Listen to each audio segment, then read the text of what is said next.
Boa tarde, é isso mesmo, fique com a gente, eu sou Etel Corrêa e este é o Jornal da Alterosa que está no ar. Eu te agradeço muito pela companhia, viu? Um tiroteio tirou o sono de moradores do bairro Boa Vista na madrugada de hoje em Belo Horizonte. Gente, o confronto foi entre 2 policiais militares e 4 homens suspeitos de envolvimento no roubo de um carro. Os bandidos estavam neste carro roubado. Segundo os militares, no cruzamento, os homens foram abordados e reagiram. Os vizinhos disseram que acordaram com o barulho dos tiros. Eram 4 criminosos contra 2 soldados de moto. Durante o tiroteio, um dos bandidos foi baleado e morreu. Foi dada a ordem de parada. Eles não obedeceram e já desceram atirando contra os policiais. Depois dessa troca de tiro, 2 marginais fugiram, um foi baleado no local e o outro ficou dentro do veículo. O marginal, dos dois que fugiram, um nós conseguimos capturar, o outro infelizmente nós não conseguimos localizar. O homem que morreu ao dar entrada no hospital João 23 foi identificado como Felipe Henrique da Silva, de 24 anos. Ele levou 2 tiros na barriga. Ainda de acordo com a PM, o carro em que os criminosos estavam foi roubado no último fim de semana. O veículo teria sido usado em pelo menos 2 assaltos aqui na região leste da capital. Foram presos Igor Fernandes Pereira Viana, de 18 anos, e Gleison Araújo Cerqueira, de 34. 2 pistolas foram localizadas com suspeitos. Segundo os militares, esta calibre 380 foi encontrada com Igor, que tentou fugir pulando o muro de uma casa. Tiroteio, eu vou ficar no meio do tiroteio? Bala perdida tem endereço não, é? E um jovem de 18 anos foi apresentado hoje pela Polícia Civil suspeito de participar de uma série de roubos na região nordeste da capital. As imagens do circuito interno mostram como Isaac Mendes Gelais agia. Ele e um comparsa ameaçam os balconistas e pegam todo o dinheiro do caixa. Antes de deixar a loja, eles fazem novas ameaças. Segundo a polícia, Isaac participou de diversos roubos a estabelecimentos comerciais nos bairros IP e Maria Gorete. O segundo bandido ainda não foi identificado pelos investigadores. Em Varginha, bandidos assaltaram um depósito de gás. Câmeras de segurança registraram toda a ação. Veja só. Esta imagem mostra um suspeito passando em frente ao estabelecimento, observando o movimento. Minutos depois, um funcionário sai de moto para fazer uma entrega. Nesse momento, os 3 assaltantes invadem o local. O primeiro entra com um revólver na mão, o segundo está armado com um facão e o terceiro carrega uma mochila. Segundos depois, eles fogem em direção ao matagal.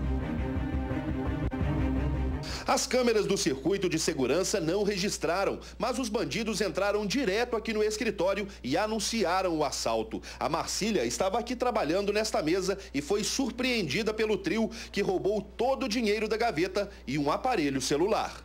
Não, aí um já ficou na minha frente com a arma, eu acho que provavelmente parecia uma espingarda, apontando para mim, e o outro com o facão do lado.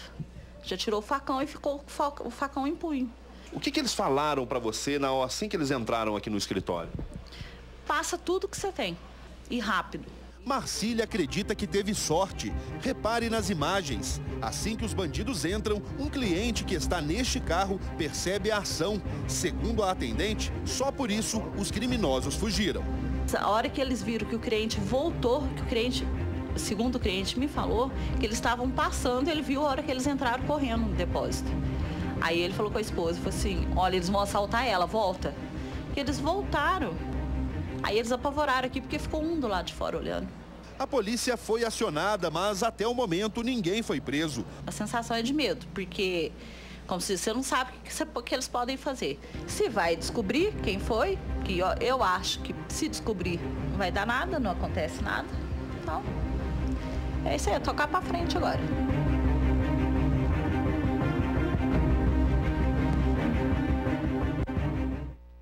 Que dureza, né? Nesse caso aí, gente, levaram o dinheiro. Mas se levassem botijões de gás, também teriam dado muito prejuízo aos donos do comércio. Sabe por quê? É que o gás de cozinha está mais caro desde ontem, 1º dia de setembro. O aumento, em média, foi de 25%. Com isso, tem distribuidora cobrando até R$70 pelo botijão de 13 quilos. E aí, dói no bolso do consumidor, não é mesmo? A culpa não é das cozinheiras, não. Elas continuam caprichando no tempero. Mas um item do fogão fez com que a receita ficasse mais salgada. O gás. A alta foi de 25%. Este restaurante compra por mês 16 cilindros de 45 quilos. Cada um custava R$ 195, agora R$ 244. Por enquanto, o gerente diz que vai poupar os clientes, porque a procura pela alimentação já havia caído cerca de 30% em função da crise. Olha, a gente vai ter que realmente estar guardando um pouco, porque o lucro da empresa vai ficar em segundo plano, né? Nesta revendedora, o botijão de 13 quilos passou de 55 para 70 reais. O que você achou desse valor? Quando você ficou sabendo? Mas é muito caro. Aí vou ter que arrumar um fogão de lenha, né? Logo no primeiro dia de preço novo, as vendas já diminuíram pela metade. O comerciante diz que não teve jeito. Precisou repassar o aumento para o consumidor. A gente já vem durante o ano assumindo várias despesas de aumento de água, luz, que a gente não repassou para o consumidor final. E agora, com esse reajuste tão alto e o nosso estoque ele é diário, a gente não tem como absorver. Vai ter que ser repassado para o consumidor final na íntegra. Dona Lânia já cortou muitas despesas por causa de outros aumentos. E agora recebeu mais uma notícia desanimadora. O gás estava de 55, passou para 65 reais. Complicou, hein, Alisson? Porque a gente pega a gente de surpresa, né? E, infelizmente, eu vou ter que repassar isso para o meu orçamento familiar e para o meu orçamento para meus futuros clientes aí, né? São vendidos por mês no país 33 milhões de botijões de gás. O presidente da Associação Brasileira dos Revendedores diz que 15% do aumento foi por parte da Petrobras, o que significa R$ 1,65 a mais no preço de custo. Ele diz que a maior parte do acréscimo foi para aumentar o lucro das distribuidoras. Esse todo aumento excessivo é uma extorsão das companhias distribuidoras de gás. Se você multiplicar isso por 33 milhões de botijões que são vendidos por mês, nós estamos falando de um aumento de lucratividade para 5 companhias de mais de 300 milhões de reais. Um assalto ao consumidor, né, gente? O governo do estado conseguiu reduzir o consumo de água em 46% entre fevereiro e julho, atendendo a meta estabelecida pela Copasa. Mas apesar do resultado positivo, no geral, algumas secretarias aumentaram e muito o uso desse recurso que é tão escasso. A que mais aumentou, vejam só que ironia, foi a Secretaria de Meio Ambiente e Desenvolvimento Sustentável, justamente o órgão que deveria dar o exemplo e zelar pelos recursos naturais. O consumo lá cresceu mais de 30% nesse mesmo período. A Secretaria de Transportes e Obras Públicas também não economizou. O aumento no uso de água foi de pouco mais de 15%.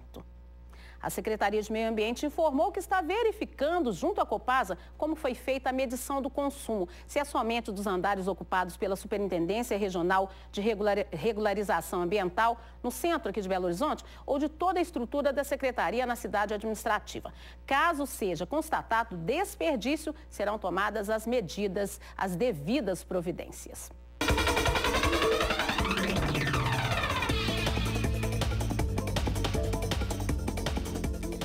Quarta-feira, o tempo fica parcialmente nublado na zona da Mata e nos vales do Jequitinhonha, Mucuri e Rio Doce. Nas outras áreas do estado, dia de céu ensolarado, com baixos índices de umidade relativa do ar.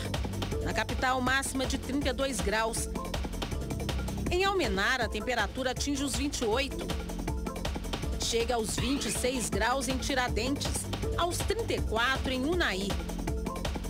E em Varginha, máxima de 26 graus. E você vê agora uma imagem ao vivo de Belo Horizonte, que está com céu claro, mas com bastante nebulosidade aí, né? A temperatura é de 28 graus e a umidade relativa do ar está em 42%. Está preso em Açucena, no Vale do Rio Doce, o empresário suspeito de ter atropelado 9 pessoas e matado 6 em janeiro deste ano em Belo Oriente. Ele estava foragido e foi encontrado na Bahia. O empresário Nilton Paiva, de 55 anos, foi trazido de Juazeiro, na Bahia, pela Polícia Civil e ficou detido no presídio de Açucena. Ele prestou depoimento sobre o acidente em que ele é suspeito de ter atropelado 9 pessoas e matado 6 no início do ano, em Belo Oriente. Ele foi realizar uma ultrapassagem numa carreta, mas vinha uma carreta no sentido contrário e para desviar essa carreta, ele acabou tendo que subir, né, sair da pista e atropelou essas pessoas lá. Na ocasião, o empresário fugiu do local sem prestar socorro às vítimas. O advogado dele justificou a decisão. Ele precisava de angariar recursos até para cuidar das indenizações. Não foi com a intenção pré-determinada de fugir, porque ele tem dupla cidadania americana, se é brasileira e americana. Se ele quisesse fugir, simplesmente teria ido para os Estados Unidos. O advogado disse ainda que o empresário foi para Juazeiro para conseguir dinheiro e arcar com as indenizações do processo. Então ele estava lá trabalhando, levando a vida normalmente, tinha consciência que tinha a prisão decretada. Nós indiciamos ele nos crimes de homicídio, né, nos crimes de lesão corporal e também no embriaguez ao volante e o local da fuga também, que ele se evadiu, né, e aguardamos apenas agora a justiça, né, denunciar, o Ministério Público denunciá-lo, né, e ele ser julgado. Motoristas espertinhos estão atrapalhando o trânsito de ônibus nos corredores do MOVE na Avenida Cristiano Machado, na capital. Os infratores apressadinhos invadem as faixas exclusivas, mesmo com a fiscalização eletrônica. Nosso trajeto começa próximo à Avenida Vilarinho, no sentido Venda Nova Centro. Ali a faixa da direita da Cristiano Machado é exclusiva para ônibus. Ou pelo menos deveria ser.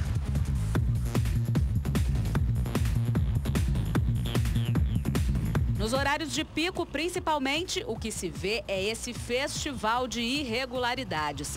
Carros, motos, muita gente tentando fugir do trânsito lento e invadindo a faixa. E sempre com aquela desculpinha. Tá errado aí, né? Mas quando a gente sai dali agora, eu entrei ali agora. Eu saí dali agora, não deu pra sair, né? Se fosse ao contrário, a fiscalização seria diferente, né? Mas... todo dia tá tendo isso. Eles têm que olhar mais. Quer pegar a trans cobra demais da gente, então eles têm que olhar para nós também. Você vai aqui, nossa pista exclusiva, mas ninguém te ajuda. Você vê, toda hora tem um carrinho te atrapalhando. Na altura do bairro Heliópolis, a presença da Polícia Militar assustou quem estava fazendo coisa errada. PM de olho nos infratores, mesmo nos que, ao ver a fiscalização, tentavam se encaixar de volta na faixa certa. E dá-lhe multas. Nós estamos agora tomando providência e multando, né, os cidadãos que estão infringindo essa lei, que é a faixa do MOVE. Aí eles andam na faixa e quando querem retornar para a faixa deles, ocorre o acidente, ocorre o atropelamento. Aí nós estamos nessa campanha aí, para ver se educa a população, os motoristas, condutores, a evitar esse tipo de transtorno no trânsito. Chegando ao Dona Clara, ué, cadê os espertinhos? Ah, aqui tem radar que registra a invasão. Aí todo mundo entrou na linha, né? Nosso trajeto termina aqui porque terminou a faixa exclusiva e começou a pista de circulação do MOVE que vai até o centro da cidade. É sempre bom lembrar que o motorista de veículo de passeio que for flagrado trafegando na faixa exclusiva, que no caso da Cristiano Machado fica à direita da pista, vai levar multa de R$ 57,20 e somar 3 pontos na carteira.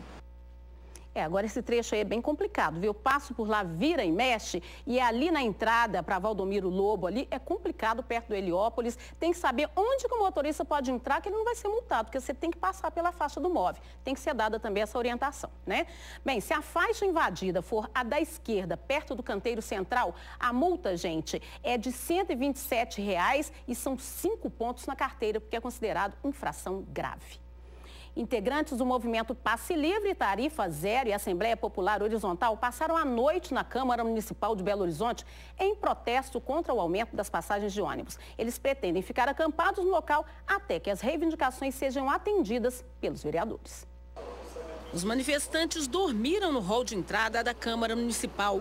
Eles se acomodaram no chão e nas poltronas. Faixas e cartazes de protesto foram penduradas nos móveis. Os integrantes dos movimentos afirmam que só vão deixar o local quando conseguirem marcar uma audiência pública para discutir o aumento das passagens, considerado por eles como ilegal. A gente tentou fazer a entrega do abaixo-assinado e junto com o pedido de audiência, mas ele foi vetado na plenária e o documento, esse abaixo-assinado, ele não foi recebido porque os vereadores não permitiram que a gente fizesse a entrega no plenário. Eles não entendem que esse aumento é ilegal e a gente consegue provar até pelos documentos da BH Trans, inclusive. De acordo com a assessoria da Câmara, a presidência informou que os manifestantes são recebidos e acolhidos na casa. Hoje, às 15h, vai ter reunião no plenário e os vereadores podem se posicionar a respeito das reivindicações. E veja você que os vereadores de Belo Horizonte estão pensando em tirar férias, igual a qualquer trabalhador do país. Que coisa boa, né? De apenas 30 dias por ano. Um projeto que acaba com o recesso de julho e deixa apenas o de janeiro está sendo discutido na Câmara. As discussões sobre o assunto começaram há cerca de 2 anos. Na época, uma proposta chegou a ser apresentada, mas o projeto que reduz o recesso dos parlamentares foi arquivado. Agora, o presidente da Câmara espera que seja diferente. É uma vez por ano, que será em janeiro. Então, só em janeiro nós vamos ter um recesso. O resto, todos os meses, vai trabalhar normal. Conversei já com vários vereadores, aceitaram. Eu vou encaminhar para a mesa, nós vamos elaborar o projeto segunda-feira, onde eu vou encaminhar para o plenário. O projeto faz parte do regimento interno da Casa, mas deve ser proposto de forma separada para facilitar a aprovação.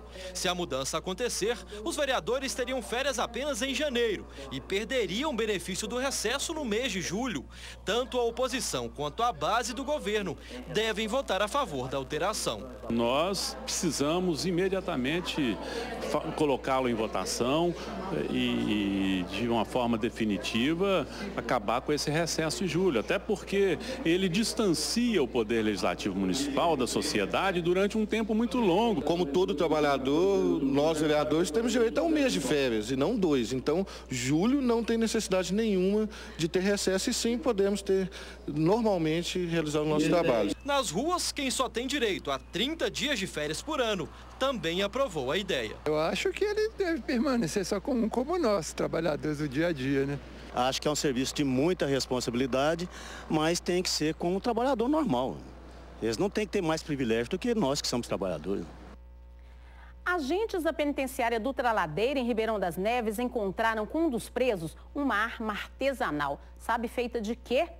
Palitos de picolé. Veja aí o artefato que foi encontrado durante a revista a uma cela do pavilhão 6. Só faltou tingir de preto, gente. A Secretaria de Defesa Social informou que o preso foi levado a uma delegacia da Polícia Civil com a réplica apreendida, onde foi feito o registro da ocorrência. O detento vai passar pelo Conselho Disciplinar da unidade e pode sofrer sanções administrativas. A direção do presídio instaurou um procedimento interno para apurar o que aconteceu, como é que ele conseguiu fazer essa arma aí. Uma professora foi baleada por um motoqueiro ao lado da escola onde dá aulas em Perdigão, no centro-oeste do estado. Ela já tinha dado queixa na polícia de ameaça por parte de um aluno. A professora de 37 anos foi baleada ao parar o carro na porta desta casa, que fica ao lado da escola, no bairro Bela Vista, em Perdigão. Este aposentado mora ao lado da escola e ouviu o barulho do disparo. Eu vim depressa, abri a janela. Quando eu cheguei, abri a janela, ela gritando: Gênio, me acorde, Gênio, me acorde. No momento do crime, havia muitas crianças e pais de alunos aqui na porta da escola. No turno da manhã, são 375 alunos do 2º ao 5º ano. Testemunhas contaram que logo após o disparo, os criminosos fugiram naquela direção em alta velocidade. As testemunhas nos repassaram que eram 2 indivíduos em uma motocicleta prata, uma CG prata, e que o garupeiro que efetuou o disparo. A Polícia Militar acreditou primeiramente que tratava-se de uma tentativa de homicídio, né? E, inclusive, essa é a linha principal que a gente seguiu. Mas a gente não descarta nenhuma outra possibilidade aí de ou um assalto mal sucedido, né? A polícia informou que a professora já tinha registrado um boletim de ocorrência por causa de ameaças feitas por um aluno em Nova Serrana, cidade a 15 quilômetros de Perdigão. Ela citou esse fato e uma das linhas de investigação é essa. A professora foi socorrida por pessoas que estavam na porta da escola e levada para um hospital particular. O estado de saúde dela é estável. Mulheres grávidas de Belo Horizonte estão tendo problemas para encontrar um remédio de uso diário na rede pública de saúde. O medicamento anticoagulante é usado em casos de gravidez com complicações e para evitar abortos. Após 2 abortos, durante a gravidez da primeira filha, Amanda precisou tomar remédios anticoagulantes que ela recebia pelo SUS. Mas aos 5 meses de mais uma gestação, a manicure não está conseguindo medicamento nos postos de saúde.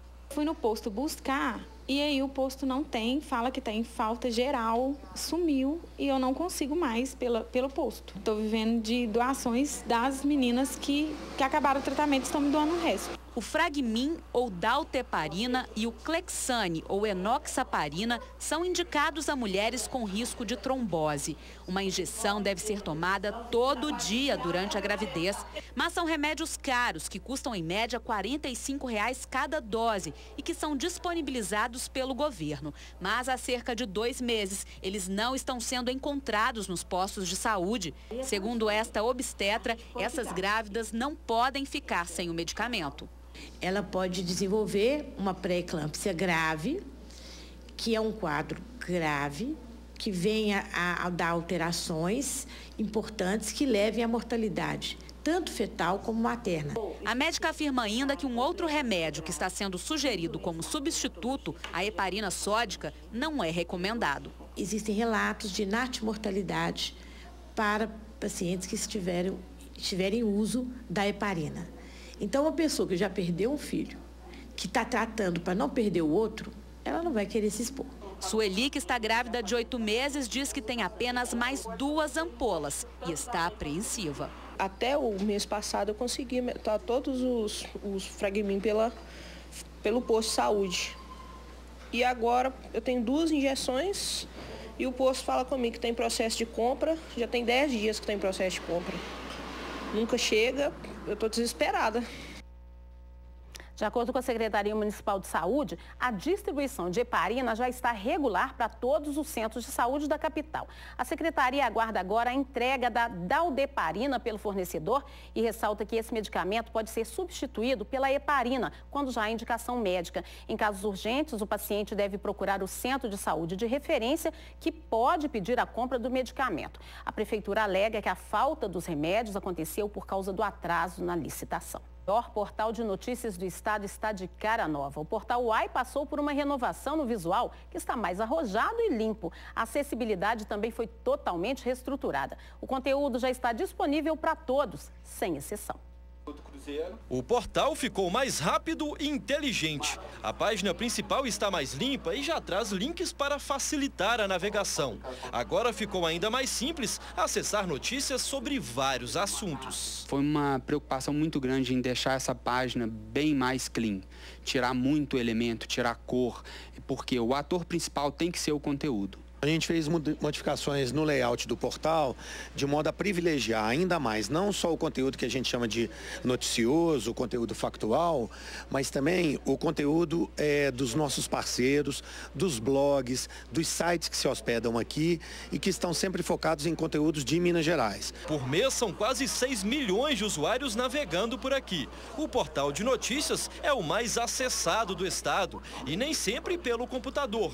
Tudo também pode estar na palma das mãos. Por isso, os smartphones ganharam uma versão exclusiva. O novo portal também foi pensado para pessoas com necessidades especiais. Basta baixar um software específico para deficientes visuais, auditivos ou motores, que o site já faz a leitura. Aí, com apenas uma tecla, é possível navegar escutando todo o conteúdo. A expectativa é de que, com o novo portal, os mineiros internautas de todo o país fiquem ainda mais informados.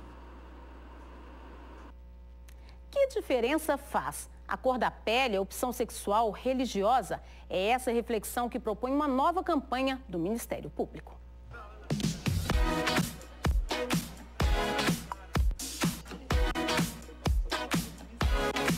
Entre os dedos, um sinal para destacar que, apesar das diferenças, somos todos iguais. Uma pergunta também fortalece a mensagem que o Ministério Público quer passar. A ideia da campanha é convidar as pessoas, de uma forma geral, a refletir sobre o porquê de as diferenças impactarem tanto nas relações humanas e muitas vezes levarem com que uma pessoa falte ao respeito para com a outra. Um dos principais meios de divulgação da campanha será pelas redes sociais. Aí cada um no seu perfil pode ajudar a reforçar para o outro e também para si a necessidade de acabar com qualquer forma de discriminação. Então, anote aí, hashtag que diferença faz e publique. Que diferença faz, né? Se eu sou negra, se eu sou branca, eu acho que o que tem que ser levado em consideração é o que eu sou como pessoa. Esta drag queen veio de São Paulo para contar sua história de vida. Ela é famosa na internet por exigir respeito e defender o direito à diversidade. O que importa é ser feliz, amar o outro e unir a sociedade, não separar. A transexual Carol Marra comandou o evento e também deixou uma mensagem. Eu acho que o igual está para todo mundo, acho que o bonito é o diferente. Acho que ninguém precisa gostar, achar legal, acho que o respeito é fundamental. Acho que cada um preocupar com a sua vida e ter um olhar de carinho e respeito pelo outro já viver num mundo muito melhor.